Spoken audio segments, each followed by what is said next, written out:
Hi, I'm Dr. Sian Cole, and today's video is going to be discussing thoughts. So, in acceptance and commitment therapy, we talk about changing our relationship to our thoughts.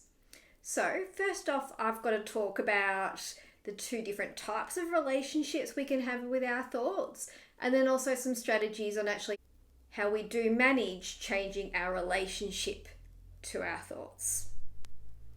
So I'm going to be using a bunch of different words, and it really is up to you what words you want to use. But you'll be hearing me talk about fusion and diffusion and hooking and unhooking. The concepts are the same, it's just different words. And you'll notice reading some of the books around acceptance and commitment therapy that they'll use these words as well. So if I was to tell you a story, this morning I walked into my kitchen and on the bench was a bright big bowl of yellow lemons. I went over to the bowl and I ran my fingers over the dimply skin. I picked up one of the lemons and I lifted it up to my nose and I could smell that citrusy aroma.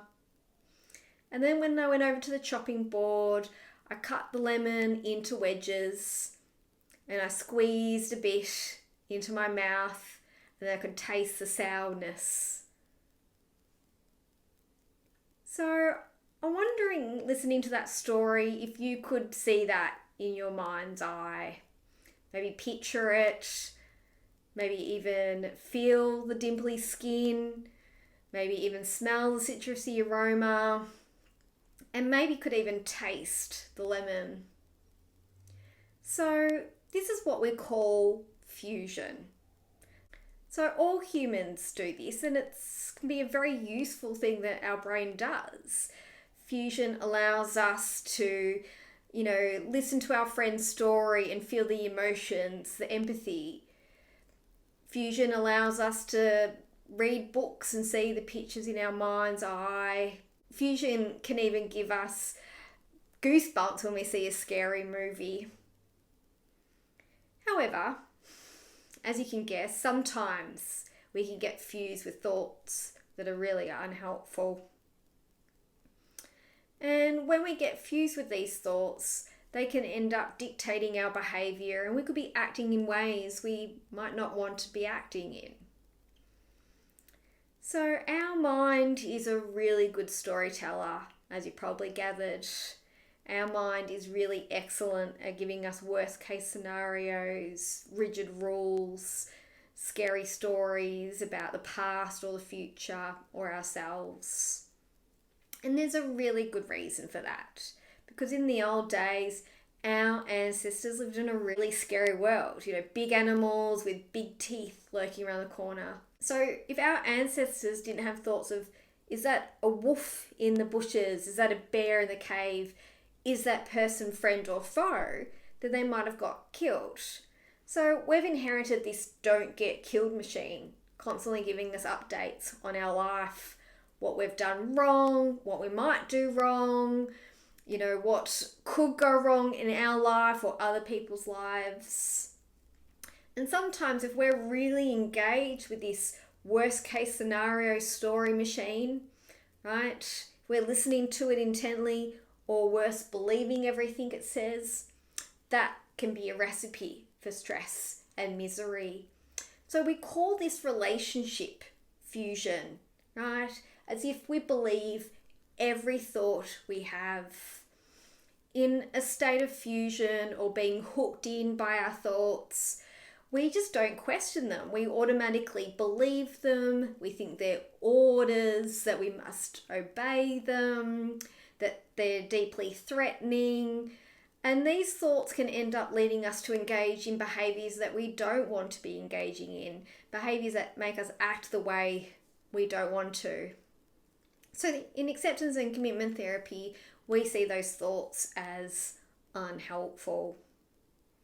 So I don't want to pathologise that we have these thoughts. It's what we all do. We have this kind of doom and gloom, negative broadcasting story machine, but it's the relationship that we have with these thoughts.